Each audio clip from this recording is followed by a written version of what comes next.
जय हिंद। नमस्कार मेरे प्यारे साथियों।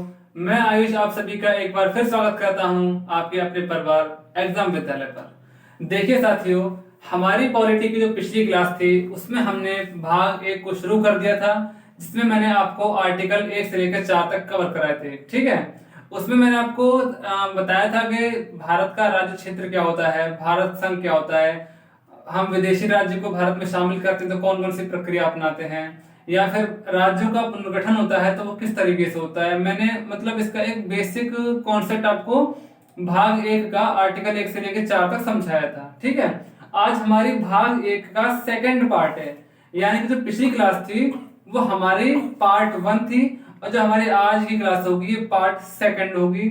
इसके बाद हम भाग 2 शुरू कर देंगे, नागरिकता। ठीक है, अगर बात करें तो मैंने यहाँ पर आपको इसके आगे का पार्ट शुरू किया है, जिसमें मैंने स्टार्टिंग की है राज्यों का पुनर्गठन। ठीक है, यानी कि हम लोगों ने जो राज्यों के पुनर्गठन के बारे में पढ़ा था आर्टिकल 3 में, तो हमको यहाँ सिर्फ अब यह पढ़ना है कि आर्टिकल और सॉरी राज्यों का पुनर्गठन किस प्रकार से किया जाता है, क्या क्या प्रोसेस होती है राज्यों के पुनर्गठन के लिए। राज्यों का पुनर्गठन मतलब होता है राज्यों का राज्यों में से बनना। ठीक है, अगर मैं बात करूं तो राज्यों के पुनर्गठन के लिए प्रक्रिया क्या अपनाई जाती है। सबसे पहले प्रक्रिया की बात की जाए तो सबसे पहला पॉइंट है कि इसमें इसमें जो क्या करते हैं, राष्ट्रपति सिफारिश करते हैं। अगर किसी राज्य का पुनर्गठन करना है या किसी नए राज्य की स्थापना करनी है तो उसके लिए सबसे पहले सिफारिश कौन करेंगे, राष्ट्रपति करेंगे। राष्ट्रपति उसके बाद में क्या करते हैं, उस बिल को राज्यों की सहमति के लिए भेजा जाता है। यानी कि जिस राज्य के सीमा में या नामों में परिवर्तन करना है उस राज्य के पास में इस बिल को भेजा जाता है उसकी सहमति के लिए।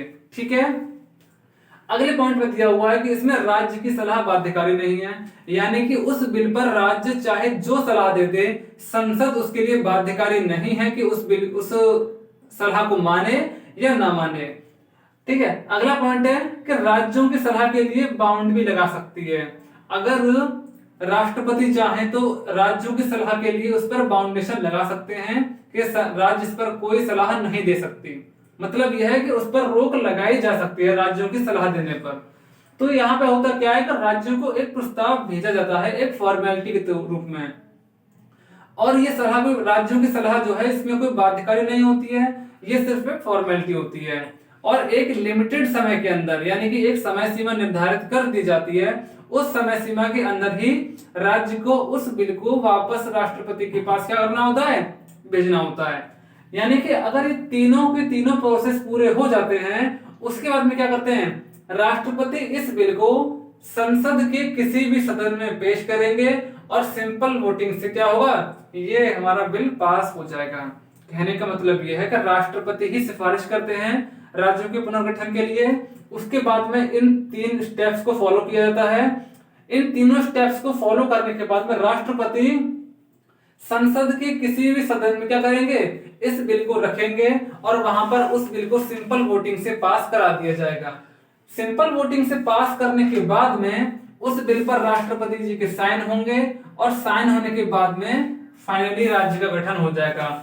मैंने पिछली क्लास में बाय मिस्टेक आपसे ये बोल दिया था कि राज्य के पुनर्गठन के बिल पर राष्ट्रपति जी के साइन पहले करा लिए जाते हैं, तो मैं उसके लिए माफी चाहता हूं कि वो मुझसे बाय मिस्टेक मुंह से निकल गया था। इसमें राष्ट्रपति जी के साइन बाद में होते हैं। ठीक है, उसमें राष्ट्रपति सबसे पहले सिफारिश करेंगे ना कि साइन करेंगे। तो यहाँ और राष्ट्रपति जी के साइन होने के बाद में उस राज्य का क्या हो जाएगा, गठन फाइनली हो जाएगा। तो ये थोड़ा राज्यों के पुनर्गठन की एक नॉर्मल सी प्रक्रिया। अब बात ये उठती है कि राज्यों के पुनर्गठन के लिए कौन कौन सी समितियां बनी थी। भाई देखिए, जब हमारा देश आजाद हुआ था तो आजादी के समय पर जब देश आजाद हो गया था उसके बाद में देश के अंदर भाषा के आधार पर राज्यों के पुनर्गठन की मांग होने लगी।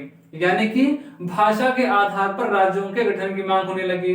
अब आप एक बात बताइए, हमारे देश के अंदर सैकड़ों भाषाएं बोली जाती हैं, तो क्या सैकड़ों राज्यों का बनाना संभव है?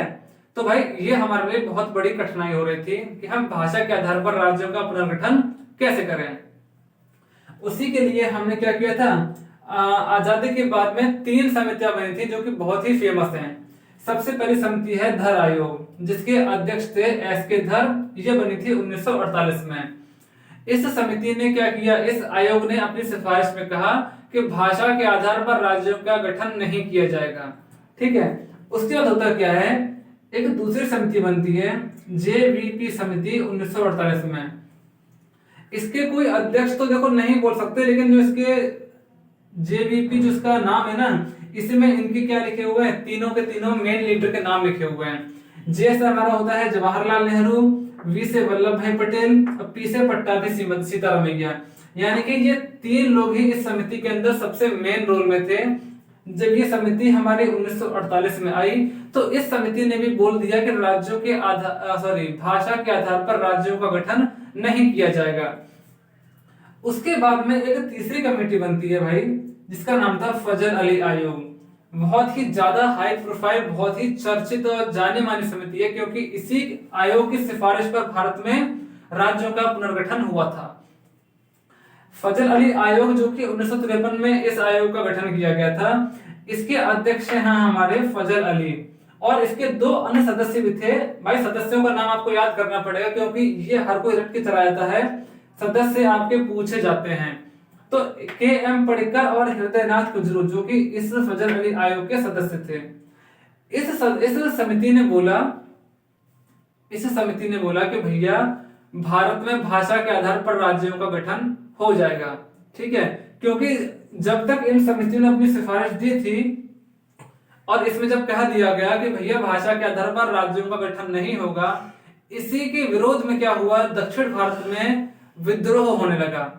ठीक है, आंध्र प्रदेश में एक पोट्टी श्री रामुलु जो कि कांग्रेस के नेता थे, ये आमरण अनशन पर बैठ गए, यानी कि भूख हड़ताल पर बैठ गए, और 56 दिनों की भूख हड़ताल के बाद में उनकी हो जाती है मृत्यु।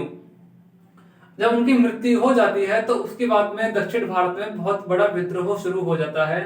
उस विद्रोह को दबाने के लिए सरकार को झुकना पड़ा, और फाइनली 1953 में सरकार ने आंध्र प्रदेश को भाषा के आधार पर एक अलग राज्य बना दिया।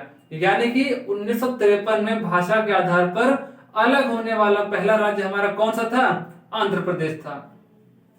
अब एक बात बताइए, जब आंध्र प्रदेश भाषा के आधार पर अलग हो गया तो बाकी राज्य तो चुप बैठेंगे नहीं। भाई सभी लोगों ने ये डिमांड की थी कि भाषा के आधार पर एक अलग राज्य बनाइए, लेकिन जब क्या कहते हैं, जब आपका आंध्र प्रदेश अलग राज्य बन गया भाषा के आधार पर, तो इसी के बाद में बाकी राज्यों ने भी ये डिमांड शुरू कर दी कि भैया अब भाषा के आधार पर आप राज्यों का गठन कीजिए और हमको भी भाषा के आधार पर अलग कर दीजिए। तो भाई अब जब एक राज्य बन गया तो बाकी राज्यों ने भी डिमांड शुरू कर दी और इसके खिलाफ इसके लिए विरोध करना शुरू कर दिया। उसके बाद में सरकार को झुकना पड़ा और मजबूरी में फजल अली आयोग का गठन करना पड़ा 1953 में, जिसने कि अपनी सिफारिश में कहा कि भाषा के आधार पर राज्यों का गठन होगा। और उस समय राज्य पुनर्गठन अधिनियम 1956 लाया गया। यानी कि इस समिति की सिफारिश पर 1956 में एक एक्ट आया था, राज्य पुनर्गठन एक्ट 1956, जिसमें कहा गया कि भारत में 14 राज्य और 6 केंद्र शासित प्रदेश बनेंगे। ठीक है, यानी कि जब भारत में राज्यों का गठन, सबसे पहले राज्यों का पुनर्गठन हुआ था तो भारत में 14 राज्य और 6 केंद्र शासित प्रदेश बने थे। लेकिन अगर अभी बात की जाए तो अभी भारत में 28 राज्य और 8 केंद्र शासित प्रदेश हैं।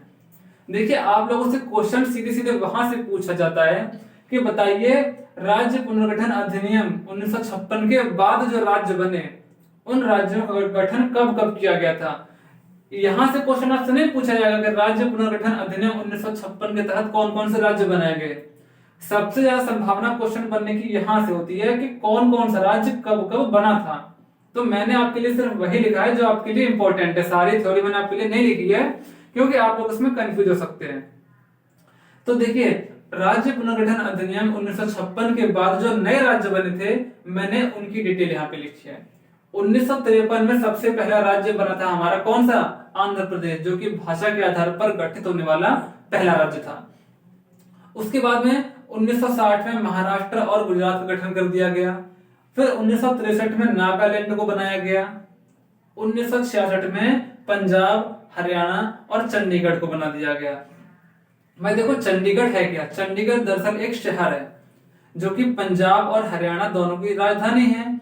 लेकिन होता क्या है, जब पंजाब हरियाणा का गठन किया गया तो चंडीगढ़ एक विवादित क्षेत्र था।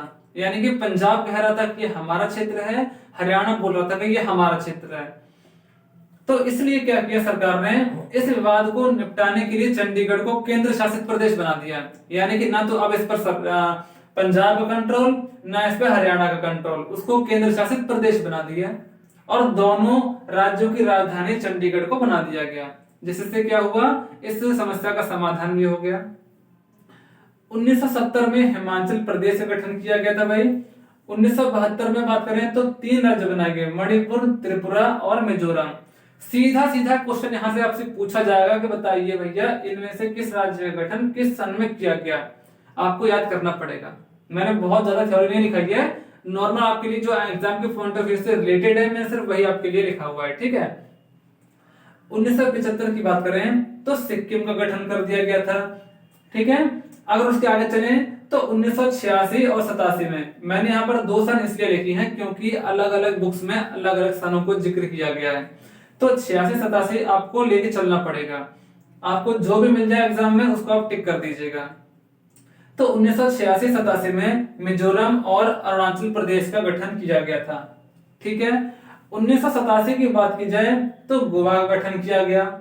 उसके बाद में सन 2000 में 1 साल के अंदर ही 3 राज्यों का गठन किया गया था और उनकी मैंने तारीखें भी लिखी है क्योंकि तारीखें आपसे पूछी जाती हैं। कई बार एग्जाम में पूछा गया है कि भैया इन राज्यों का गठन किस तारीख को हुआ था।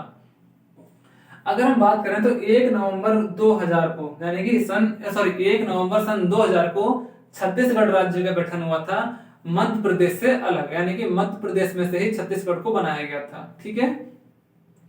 अगर 9 नवंबर सन 2000 की बात करें तो उत्तराखंड का गठन हुआ था, जिसको कि उत्तर प्रदेश में से काट के बनाया गया था।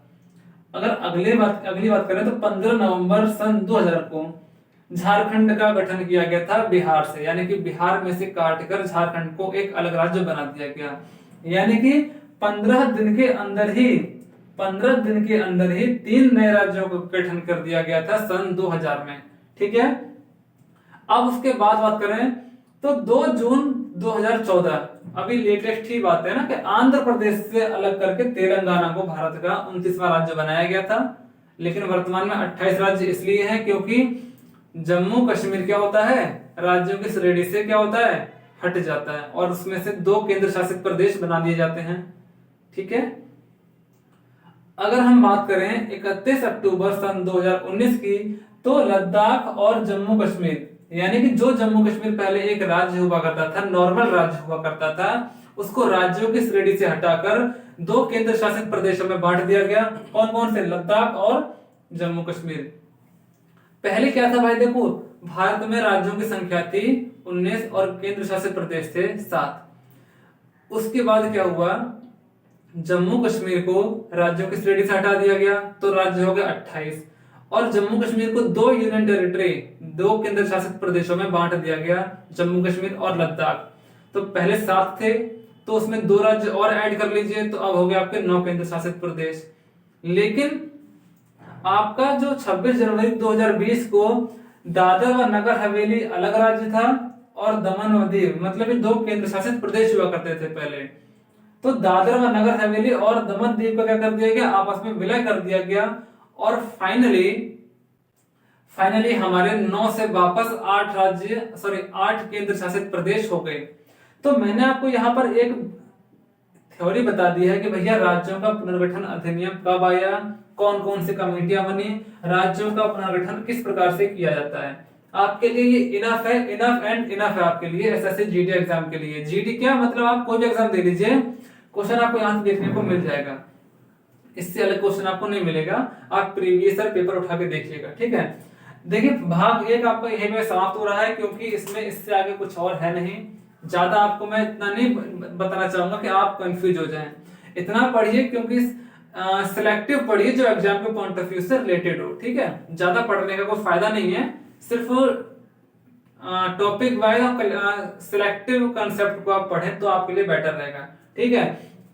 तो मैं अब क्या करता हूं, इस क्लास को खत्म करता हूं। आप इसका एक स्क्रीनशॉट ले लीजिए क्योंकि कल वाली क्लास के आगे आप इसकी स्लाइड बना सकते हैं और इसको एक पीडीएफ फॉर्मेट में भी आप अपने फोन में सेव कर सकते हैं। ठीक है, तो देखिए भाई, अब आज की क्लास यहीं पर समाप्त होती है और कल की जो क्लास आएगी वो हमारी होगी भाग 2 नागरिकता। हमारे भाग 22 जो थे उसमें से मैंने 22वां भाग तो आपको उसी दिन समाप्त करा दिया था। भाग 1 आपका आज समाप्त हो गया है, यानी कि अब आपके 2 भाग समाप्त हो चुके हैं। अब आपके बचे हैं 20 भाग, जिसमें से कल हमारा शुरू होगा भाग 2 नागरिकता। One of the most important आपका टॉपिक है, आपको अच्छे से कवर करना पड़ेगा। और उसके बाद में हमारा शुरू होता है मूल अधिकार भाग 3, जो कि आर्टिकल 12 से लेकर 35 तक है। ठीक है, तो अभी इस क्लास को यहीं खत्म करते हैं, मिलते हैं अगली क्लास में एक नए जोश के साथ, एक नए जुनून के साथ में। अगर आपको ये वीडियो पसंद आ रही है, आपको ये कंटेंट पसंद आ रहा है, तो प्लीज इसको आप लाइक शेयर एंड सब्सक्राइब कर दीजिएगा अपने फ्रेंड्स के साथ में, जिससे कि हमारा भी क्या हो, मोटिवेशन बढ़ सके। तो फिर उम्मीद है आपको क्लास पसंद आई होगी। इसी के साथ आज हम आपसे विदा लेते हैं। नमस्कार, जय हिंद।